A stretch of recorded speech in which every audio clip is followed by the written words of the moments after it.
Oiê, eu sou a Samara. E eu sou a Carla, e esse é o Amplicast, um podcast sobre diversos temas relacionados à educação e inclusão digital. Com foco especial em tendências, cultura e transformação. Gente, hoje a gente tem duas pessoas do nosso coração, aqui do time Amplifica, parceiros, fazem 1000 projetos com a gente. Sejam bem-vindos, Eduardo Souza, Estevão Zilioli. Olha, e o Estevão é esse Google Innovator, consultor em tecnologias educacionais, professor universitário, coordenador, é tanta coisa que eu nem sei.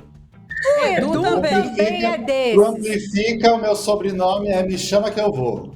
Oh, pior que é verdade. Os dois são assim, me chama, é do bonde, do Amplifica, me chama que eu vou. E o Edu também é desses, cheio de coisas bacanas. Google Trainer, designer instrucional, consultor educacional. Vou te falar, esse povo aqui faz tudo. Faz de tudo um pouco e muito mais. O Edu tá roubando o cargo da Samara de maga das planilhas. Ele é verdade. Virou o mago das planilhas, estou sabendo. Já tá aí, olha, que delícia, que maravilha. Mas olha só, hoje a gente teria muitos temas para tratar aqui no Amplicast com esses dois, mas a gente quer focar, Samara, numa coisa que eles andam fazendo com uma maestria que, olha, eu tô até muito feliz porque é do meu coração, que é gestão de comunidades educacionais. É isso aí, Eles estão num projeto, o programa Ativa Juventude, que a gente vai falar aqui. Já tivemos um episódio, vamos colocar aqui a referência. Perfeito. Com a diretora executiva da Fundação Raizen, a Fernanda, que falou aqui do programa. Mas eu queria começar aqui com vocês perguntando qual que é o significado de comunidade para vocês, meninos. Eita, começa. Bom, eu começo então. Acho que é daquelas perguntas, né, que é para parecer fácil, mas quando a gente vai vendo os desdobramentos, né, do que acontece numa comunidade, não é algo simples, mas eu acho que assim, um grupo de pessoas, vamos pensar aí educadores, se eu estiver pensando em comunidade de educação, né, que é um grupo disposto a compartilhar, que tenha alguns interesses em comum, né? Quanto mais interesses em comum, melhor. E eu acho que valores em comum também. Eu acho que é bem importante para a comunidade, talvez mais valores do que interesses em comum, porque quando a gente tem os mesmos valores, a gente descobre interesses e, enfim, descobre até coisas que a gente não esperava, que a gente podia ensinar, e quando a gente vê, a gente está ensinando. Acho que para mim o mais legal é isso. Você não saber que você está lá ensinando, você entra para aprender e quando você vê, você está ensinando. Isso é maravilhoso. Bem dentro do que a Jéssica falou com a gente, nossa, né? Parece até que eles combinaram. Parece que eles combinaram. Vamos ver o Edu. O que você ia aí, Edu? Como é que vem a palavra comunidade? Vocês são biólogos, né? Então vamos combinar. Como biólogos, a gente tende a puxar um pouquinho para o conceito que existe dentro da biologia de comunidade. Eu acho que é bem isso que o Estevam falou. Lá na biologia, a gente teria diversas espécies, né, trabalhando junto ali, convivendo no mesmo local, em um determinado período de tempo.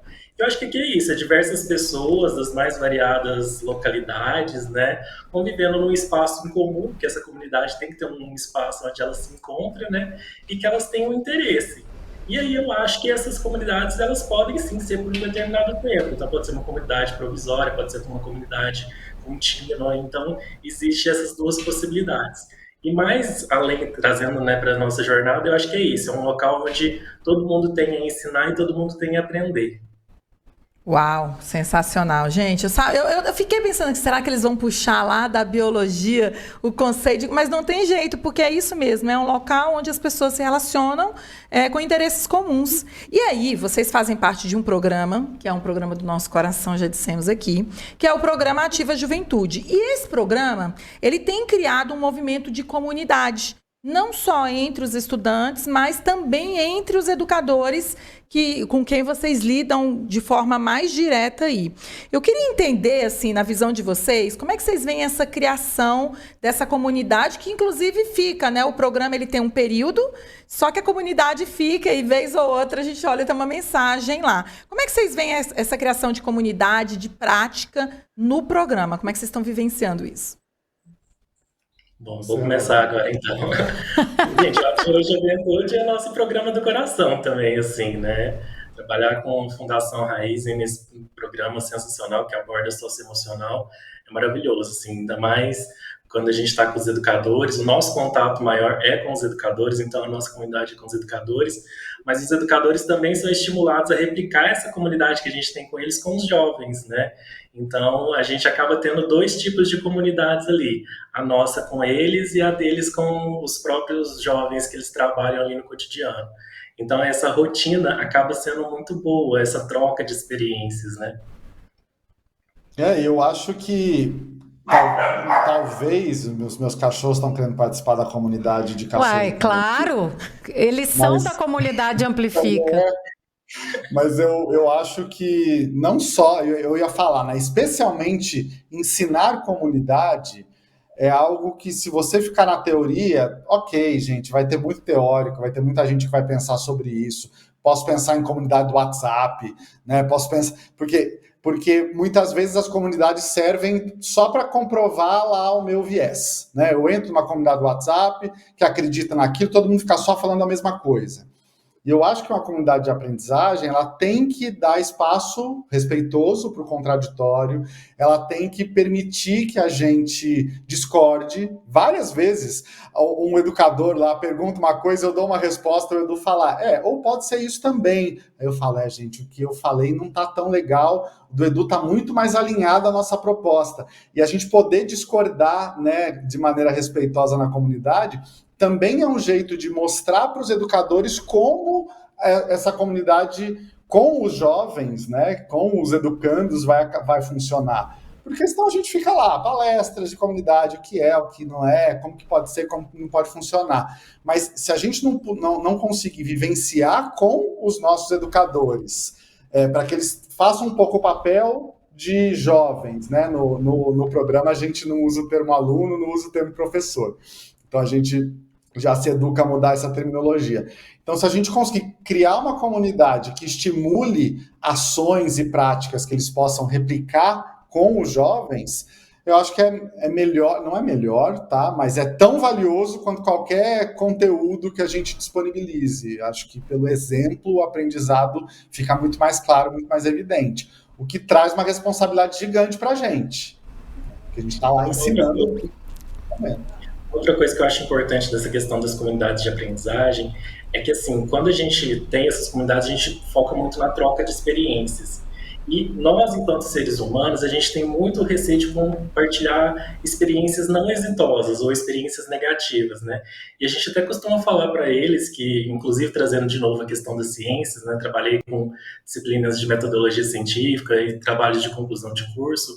Eu sempre falava para meus alunos, né, que dentro da ciência, até um resultado negativo, ele tem que ser compartilhado, né? A gente tem que trazer essa informação, justamente para que outras pessoas não façam mais, né, daquela forma, não invistam tempo, estudo naquela metodologia. Então, às vezes a gente acha que algum resultado ali é negativo, ele não merece ser compartilhado, mas é uma forma da gente trazer essa informação e ajudar a comunidade de uma forma geral, para que outras pessoas não repitam aquele meio que ele tentou seguir ou aquela adaptação que ele tentou fazer. Então, acho que isso também é extremamente importante, né? Você compartilhar os momentos bons, positivos, o que deu certo, mas também trazer, falar, a gente tentei isso, não funcionou tão bem, né? Então se alguém estiver pensando dessa forma, é melhor adaptar, não fazer assim.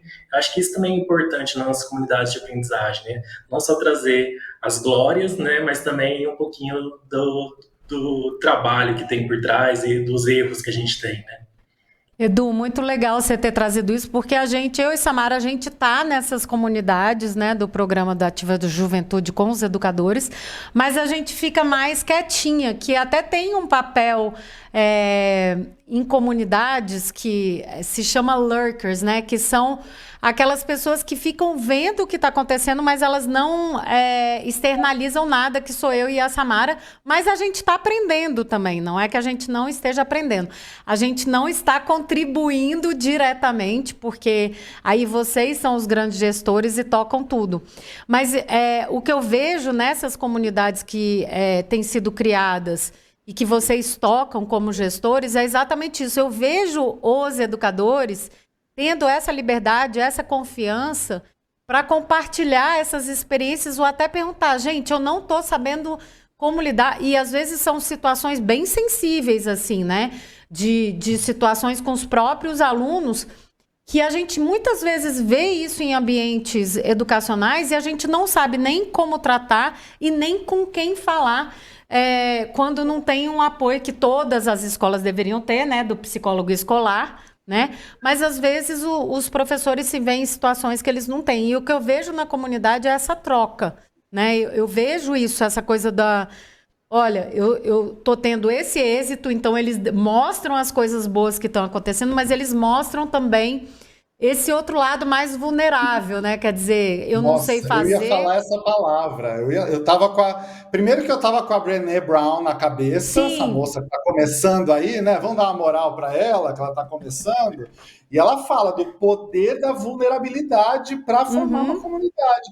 Porque acho que a primeira coisa que a gente quando a gente entra numa comunidade, a gente é vulnerável, porque a gente está se expondo, né? Então, se a gente não explora essa vulnerabilidade, se a gente não cria um ambiente seguro para que haja aprendizado, só vai ter aprendizado se a gente ficar minimamente incomodado, né? Se eu estiver muito confortável, eu não vou aprender.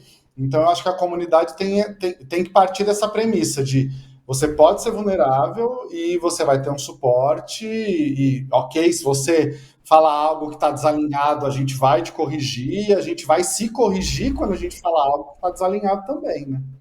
Inclusive, Esteva, a Brené Brown, ela anda trazendo um conceito agora novo, tá? Que chama, em vez de falar de espaços de segurança, comunidade, ela tem falado de espaços de coragem. Coragem para tratar desses temas difíceis, mas ter certos acordos de como a gente vai conversar sobre esses temas, né?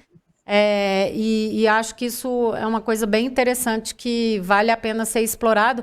E o que eu acho mais legal de vocês é que vocês realmente dão esse espaço.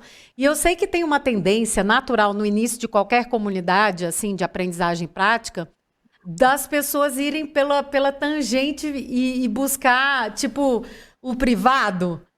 Vou falar aqui no privado com você, e essa coisa de trazer de volta para o grupo, porque todo mundo tem as mesmas questões, né? Então, assim, eu acho que foi uma ótima colocação e ótimo você ter lembrado da Brené Brown. Ela realmente... às vezes as comunidades, às vezes tem o privado, mas às vezes as comunidades, elas se dividem. Então, no nosso caso... Subcomunidades. Né, no nosso caso, a gente tem os educadores júniores, que estão começando, né, e a gente tem aqueles que já tocam o programa há mais tempo, que a gente está dizendo que são seniors, né? E aí, claro que a gente tem um grupo de escolas que estão começando, e às vezes a gente percebe que eu só vou colocar aqui, porque aqui a minha vulnerabilidade é aceita, eu não vou jogar uma dúvida lá para os outros educadores mais experientes. E, gente... Toda vez que a gente faz uma formação, por mais que a gente já tenha dado algumas características, sempre tem algo novo e sempre tem um educador que está lá antes da gente falando, é verdade, sabe? Então, a gente tem que se mostrar vulnerável mesmo quando a gente é sênior, mesmo quando a gente está há muito tempo. Eu tenho certeza que a gente aprende, né? Olha só, agora eu quero... pode falar, Edu. Edu, pode falar. Só complementando, acaba que quando a gente tem essas subcomunidades também, acaba sendo um espaço de segurança para quem está chegando, né? Então ele se identifica mais ali, né? Como a gente falou dos interesses, né? Como eles estão todos na mesma situação, eles se identificam mais naquele grupinho e se sentem mais à vontade, né? A coragem, como a Carla falou, de trazer isso naquele grupo. Porque a gente sempre tem aquela coisa, né, de achar que aquela pergunta é boba, é tola, né, e até a gente comenta nas formações, até a gente cita a Carla, né, que não tem pergunta boba é aquela que não é feita, né, então façam, tirem do coração, porque a dúvida de um pode ser a dúvida de outro, às vezes é uma dúvida que o outro nem sabia que tinha, então é importante sempre compartilhar essas dúvidas, porque ajuda, né, independente se é ali no círculo mais de confiança que você tem, ou no círculo mais geral que tá todo mundo, né. Gente, é tão legal ver o tanto que eles estão envolvidos, né? Olha. Com as comunidades que vocês acompanham aí. Nós sabemos que não é uma comunidade só, são várias, inclusive, mas eu gostei muito dessa dessa visão que a gente tem das comunidades que se ramificam depois. A gente, inclusive, tem, né? A gente faz parte de uma comunidade maior, nós 4 aqui, mas a gente tem um grupinho só nosso, que é a nossa, né, comunidade ali mais íntima. O poder da panelinha. É muito interessante como isso funciona. Agora, eu queria que vocês falassem um pouco do impacto direto que a comunidade que vocês têm com os educadores tem nos locais, porque os professores, os educadores do Programa Ativa Juventude, eles trazem muito, a gente adora, porque a gente acompanha lá o resultado que o aluno falou, que uma família procurou. Como é que vocês sentem isso, Estevão e Edu? Esse impacto local que tem o trabalho que vocês fazem na comunidade? A gente está num momento de choradeira, né? A gente está esse momento do ano é um momento de choradeira, porque é quando a gente vê os jovens celebrando o final de um ciclo. Então, a gente, olha lá, né? A gente está terminando um ciclo, então tem os educadores temporários que a gente vai ver muito menos, que a gente via 3 vezes por semana. Está começando um ciclo novo com os educadores que vão rodar o próximo ciclo de expansão.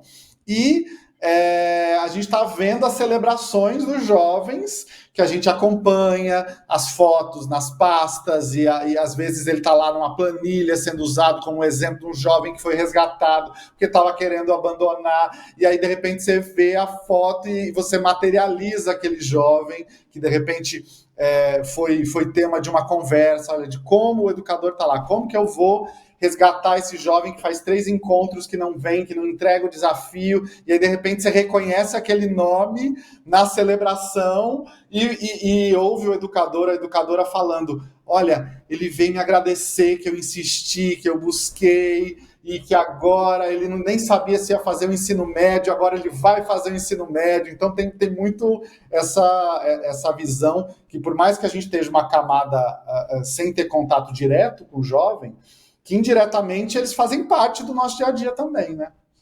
Então, na verdade, até em questão de evasão, o programa toca, sem tocar, na verdade, né? Pelas próprias ferramentas e estratégias do programa no socioemocional, é meio que um resgate do jovem em vários níveis, né? As planilhas aí, o Edu, que fica vendo quem está com evasão, conta aí. Imagino que a Fernanda tenha falado mais aqui, né, do Programa Ativa Juventude, mas assim, é um programa que trabalha o socioemocional, o projeto de vida de jovens de 9º ano, né, do Brasil todo. Ele está aí espalhado pelo Brasil e a gente acompanha esses educadores. Então, assim, ver o que nem o Estevão falou nesse momento, a gente receber de volta essas informações na comunidade, isso é muito gratificante para a gente, porque a gente está ali no dia a dia, passando as informações, né? Inclusive, acabei de sair aqui com um grupo e falando justamente com eles. Às vezes a gente faz a formação e cada formação é individual, porque por mais que às vezes a gente tenha um conteúdo muito próximo, parecido, é lógico que a gente sempre atualiza, que nem hoje a gente trouxe um contexto bem novo e atual sobre as juventudes, mas as vivências de cada um, que cada um traz para esse processo, torna aquele ambiente extremamente único, né? Então aquilo ali é muito individual. E a gente vai passando isso e a gente só pegando esse retorno da ponta, né, lá na sala de aula com os educadores. Mas agora nesse final que a gente está celebrando a finalização de uma turma, que vem os vídeos, as mensagens, as fotos, né, até os jovens gravando agradecimentos para a gente, isso é muito gratificante. Coração quentinho, né, é muito satisfatório. E eu acho que isso que é interessante, né, Semes? Esse impacto realmente que tem exponencial, porque ele é multiplicador, né? Quer dizer, a gente... Ele toca o educador, o estudante, o jovem e a família, porque a família está totalmente vinculada nesse processo. Pensa um jovem que estava pensando em não fazer ensino médio. Aí ele passa por um programa de fortalecimento das suas habilidades socioemocionais e ele se sente seguro o suficiente agora para seguir com os estudos. Eu me arrepio, tá, gente? Vocês vão falando aí e eu vou me arrepiando aqui. É muito interessante esse impacto local que a comunidade de aprendizagem prática tem. Porque essa educadora, quando ela se viu na situação do aluno desistir, ela precisou de apoio também. E vocês, como gestores da comunidade, e a comunidade a acolheu nesse momento e falou, não, vamos tentar isso, eu estou tentando aquilo, fala, e aí resgatou, né, o jovem, que o nosso papel é esse, é resgatar o educador e resgatar o jovem. Eu sempre vivo essa experiência em comunidade, às vezes me dá um pouco de preguiça, e aí isso vai até ao encontro, aí eu arquivo, algumas eu vou arquivando, eu falo, nossa, informação demais. Mas é até para dar um tempo para o meu cérebro, porque tem muito aprendizado. Tem muito conteúdo. Aí eu falo, não, essa comunidade aqui, eu vou olhar essa comunidade uma vez por semana só. Para eu poder sintetizar ali tudo. Tudo bem que de vez em quando eu perco umas tretas, mas... Porque a treta faz parte, né?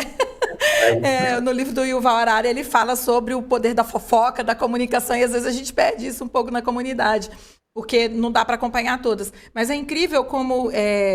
fica estruturado para a gente o tanto de conhecimento que tem ali. Então, é legal quando vocês falam que a educadora foi impactada, que impactou o jovem, que impactou a família, porque isso me estimula aqui também a permanecer nas comunidades, não vou desistir delas, né? E aí eu sempre fico pensando em comunidades temporárias, né, Carla? Porque a gente tem isso.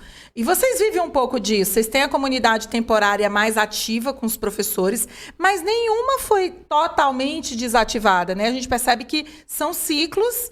e que tem educador que fica em contato com a gente o tempo inteiro. A gente viveu isso, né, Carla? A gente teve uma comunidade temporária no Telegram, a gente teve no WhatsApp, depois foi para o Telegram e agora voltou para o WhatsApp. Então, eu queria saber um pouco, já vou até puxar a Carla aqui também, como é que é essa experiência das comunidades temporárias? Eu sempre tenho eu tenho uma opinião, mas quero saber de vocês também, assim. Vocês acham que quando a gente cria uma comunidade de aprendizagem prática, ela tem que ser algo perene, ou uma comunidade pode ter começo, meio e fim?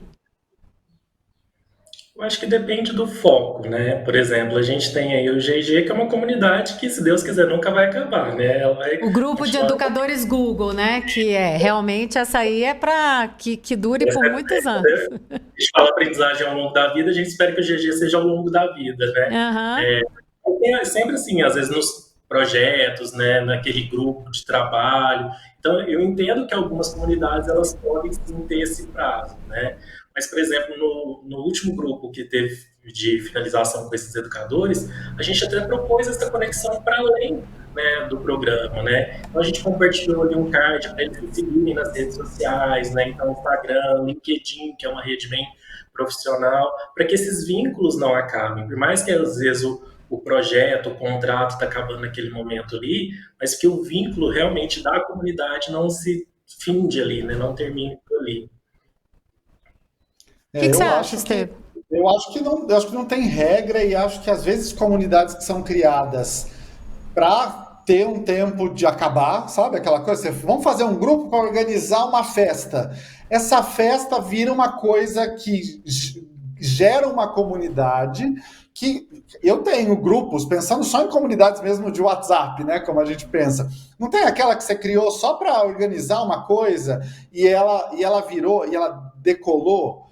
Então, eu acho que também depende muito das demandas, depende das pessoas, depende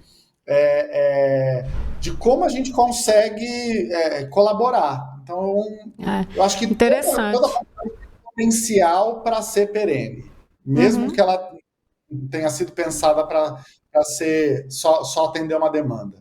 Eu estava aqui pensando, Semos, que eu concordo com vocês, que eu acho que pode ter comunidades que se estendem, que têm vida longa. Eu, por exemplo, participo de uma que tem vida longa. Eu vi uma esses dias que, cara, ela está há décadas aí também e super continua. E aí, Semos, eu estava lembrando, até você participou e gerenciou essa comunidade, que foi naquele projeto do Google com a Sul América, né? A gente passou 1 ano capacitando a equipe da Sul América. E lá a gente fez uma proposta de ter uma comunidade de aprendizagem prática para a questão do ecossistema Google. E o Edu era o gestor e tal, a gente tinha cards, a gente movimentava lá a comunidade. E ela realmente, eu vou até chamar de uma comunidade circunstancial. Ela fazia sentido naquela época que o pessoal estava aprendendo, a gente fazia trocas lá. Enfim, a gente compartilhava várias coisas, o pessoal fazia várias perguntas, né, Edu? Eles se sentiam confortáveis, mas teve um prazo de validade. De vez em quando ainda, a gente não desativou essa comunidade, de vez em quando surge uma pergunta eu vejo lá. Né? Esses então, dias se eles eu têm olhei, dúvida... pergunta, às vezes alguém compartilha um print. Isso me fez lembrar também de uma comunidade que a gente fez parte, que foi uma comunidade para a formação de educadores, uma escola em Salvador. E aí a comunidade, a gente foi lá, deu a capacitação, enquanto a gente estava com eles, parou. Quando chegou a pandemia... É mesmo, foi reativada, é verdade. Foi um professor, gente, não sei o quê. E naturalmente, olha que interessante isso. Naturalmente, aquela comunidade se reacendeu, as pessoas se reconectaram e depois ela parou de novo. Ela está parada hoje, por exemplo. Então, eu vejo até um ciclo de vida aí, né? Circunstancial, né? Ela quando as pessoas sentem necessidade, ela volta. Quando essa necessidade deixa de existir, ela para. E não tem problema. E não tem problema nenhum. Eu sempre tive um pouco de dificuldade com comunidades muito perenes, porque uma hora eu acho que acaba o assunto. Eu acho que não acaba, não. Mas eu acho que depende... Circunstancial eu já curto mais. Comunidades circunstanciais... Edu, vamos contar pros nossos ouvintes que a gente chegou aqui, estavam as duas, que elas quase não se falam, quase não se veem. E elas o áudio delas, elas não ouviam a gente não ouvia elas, mas elas estavam pipipipopó. E a Samara vai falar que assunto acaba agora? Adorei essa. Assunto não acaba em comunidade, mas eu acho, até pensando nessas comunidades circunstanciais. Poxa, por exemplo, esse exemplo da Sul América, que era uma comunidade dentro de um ambiente corporativo, ela era circunstancial real, porque ela estava atrelada a um projeto, né? Agora, eu acho que os outros tipos de comunidades que se ligam por causa de interesses, causas em isso comum... é verdade, essas não acabam. O que acontece? Para elas não acabarem, elas precisam de uma liderança, ou de algumas lideranças. Porque uma comunidade por si só... se não tiver lideranças puxando o bonde, a gente falou isso com a Jéssica, né? Porque tem sempre que ter alguém puxando o bonde. E sempre tem, até quando a comunidade, é como o Estevão falou, a gente fez um grupo para fazer uma festa, para organizar uma gincana, alguma coisa assim, e esse grupo permaneceu, mas ele permaneceu porque alguém, ou vários alguém, estão ali sempre estimulando. Então o que nós vamos fazer esse fim de semana? Eu tenho uma de jantares e almoços aqui que a gente tem com os amigos, aí vez ou outra alguém fala, eita, tava com vontade de fazer não sei o quê, eu tô indo para tal lugar, quem vai? E aí, de repente, a gente encontra todo mundo. Mas aí o lance quem puxou o bonde vai ter que, puxar a responsabilidade. Esse é o grande dilema. De ir pro boteco, tem que ir para receber os outros. É isso. Muito bom. Dessas comunidades perenes, assim, por exemplo, quando você se propõe a criar, às vezes você nem tem intenção de que ela dure, né? Porque ela é para ser de um tempo delimitado. Mas quando, de repente, ela toma vida e ela começa a se autogerir, e aí ela se sustenta por si só, você não precisa mais ter esse líder, né? Eu tenho algumas comunidades de shows, né? No meu caso de shows, que eu gosto bastante. Então, assim, a gente às vezes cria um grupo ali pro show, o evento já passou, mas de repente já virou uma bola tão grande assim que tá comentando dos próximos shows, ainda mais esse ano que, né, todo mundo decidiu vir pro Brasil. Então, graças a Deus. Né? Então, às vezes muito legal. Você me fez lembrar, Edu, de uma comunidade que eu faço parte aqui no Facebook, inclusive, é engraçado isso, que a gente estava falando aqui de WhatsApp, mas eu participo de várias comunidades no Facebook, no Meta. Uai, gente, por causa de comunidade no Orkut que a Samara tá casada, né? Sim, também por causa de uma comunidade de Orkut que é o meu marido. Ela tava doida pra falar isso aqui. Não, me lembrei agora. Mas é engraçado que eu fui fazer, por exemplo, Edu, igual você tá falando de show, eu tinha que organizar o aniversário da minha filha e eu precisava de fornecedores. Eu fui lá na comunidade, pesquisei um fornecedor, por exemplo, confeitaria. Tinha várias indicações. Então, é engraçado. Eu não vou lá naquela comunidade sempre, Carla, e eu sou das que fica calada, você é uma sabe. lurker. Eu sou uma lurker. Mas também, quando eu sei pesquisar. Não, deixa eu ver aqui se alguém já indicou alguém de confeitaria aqui para fazer uns docinhos para mim. Então, olha que interessante isso, essa conexão que a gente tem em várias redes, né? Porque a gente falou aqui do WhatsApp, mas o Facebook é muito famoso também pelas comunidades. E eu lembrei aqui dos fóruns. Não sei se aqui já participaram de fóruns, mas eu participei de muitos fóruns no Yahoo Groups, muito tempo fui do Yahoo Groups, de fóruns que eram comunidades, como se estabelecia a online, né? Fora as presenciais. Agora, Carlota, é o seguinte, tá na hora do caderninho digital. Caderninho. Todo mundo que vem no Amplicast compartilha um livro, um filme, uma passagem, um seriado, né? Alguma coisa que você tem aí com a nossa comunidade, né, Carlota? E a gente quer saber, então, do Edu, depois do Estevão, o que é que vocês têm no caderninho digital aí que vocês vão compartilhar com a nossa comunidade amplificada aqui. Vai lá, Edu. Nossa, gente, eu até tenho um problema, mas como eu estou aqui bem acompanhado, talvez vocês vão até me ajudar. Porque, assim, tem uma frase que a gente utiliza muito, inclusive nessas comunidades, né, quando a gente quer se referir à questão da inteligência coletiva, né, e eu acho que isso é extremamente importante, que a gente fala sempre que o aluno mais inteligente da sala é a própria sala. Só que eu não sei de quem que é essa frase. A gente usa bastante ainda, mas eu não sei quem é o autor, né? Não sei nem se eu escutei. Eu tenho isso anotado em alguma fala minha, preciso buscar nos meus slides. Olha, eu não sei se não começou comigo, pode ter sido. E essa fala, a primeira vez que eu escutei, que aí eu comecei a reproduzir, foi do David Weinberger, num livro chamado Everything is Miscellaneous. Tudo é miscelâneo, que foi a primeira... ele foi um dos caras que falou muito sobre essa questão da inteligência coletiva e, na época, ele, com essa coisa do surgimento das mídias sociais, Web 2.0, ele começou a falar muito de taxonomias e tagueamentos como uma forma de agregar conteúdos, né? E aí ele falava ele isso. Mesmo. Achei o meu slide com a foto dele aqui. David Weinberger, a pessoa mais inteligente da sala é a própria sala. É a própria sala. A rede que se une às pessoas e ideias na sala e se conecta aos que estão fora dela. Olha isso. E olha, esse livro, Edu, é excelente você ter trazido, porque é uma mega referência. Esse é um dos únicos livros que eu tenho um bando de post-it nele e tudo riscado, assim, uma loucura. Muito bom. E assim, eu acho que reflete muito a comunidade, né? A gente fala isso sempre com os educadores, né? Que quando a gente traz alguma ideia, algum problema, quando junta o coletivo, né, a ideia de cada um, a gente chega num consenso e na melhor solução possível, né? Não vai ser eu ou o Estevão falando que a gente vai achar a melhor solução. Às vezes quem está lá na ponta e já teve o mesmo problema e teve uma outra ideia, sabe colaborar muito mais do que a gente, que às vezes está de fora. Então, acho que essa visão do coletivo, né, e todo mundo se ajudar, é o que faz a diferença nas comunidades também. Maravilhoso. Você, Estevão. Então, pode ser um TED? Acho que é uma coisa legal para o pessoal. É um TED das antigas, tá? Mas que eu acho que ele ainda é muito atual, que falamos já, né? E quando a gente falou, eu ia dar até uma outra dica, mas que é o TED da Brené Brown, que é o poder da vulnerabilidade, The Power of the Vulnerability. Vulnerability. Uau. Não, e tem mais, né? E ela fala justamente essa coisa de construir comunidades fortes e saudáveis, da importância da conexão humana, e ela coloca essa vulnerabilidade como uma premissa para a criação dessas comunidades.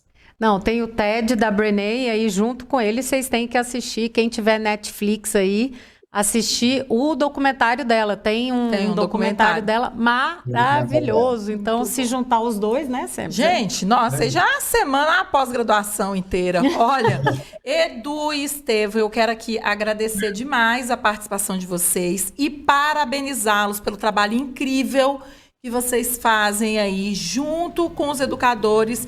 A gente falou muito do programa Ativa Juventude, mas vocês também participam de vários outros programas do Amplifica. Fica aqui a minha eterna gratidão pela dedicação, a participação de vocês. E ponta firme, né, Carla? Porque estamos aqui, ó, final do dia corrido. Eles dois deram treinamento hoje, saíram de lá do treinamento, correndo, e tá todo mundo aqui para compartilhar conhecimento também. Então, muito obrigada, é sempre uma honra receber vocês aqui no Amplicast. Aí, Carlota, o Amplicast é que dia mesmo? O Amplicast, a cada 15 dias, nas quintas-feiras, às 20 horas, você tem um episódio novinho, e agora a gente está na temporada de comunidades de aprendizagem prática. Se você curtiu esse episódio, aprendeu coisas novas com o Estevão e com o Edu, quem sabe você não compartilha com seus colegas e dá um like aqui pra gente, né, Isso aí, deixa o seu like e compartilha com todo mundo, porque esse é o poder da coletividade. Edu e Estevão, obrigada. Até a próxima, queridos. Até a próxima. Tchau, tchau. Tchau, gente. Tchau, gente.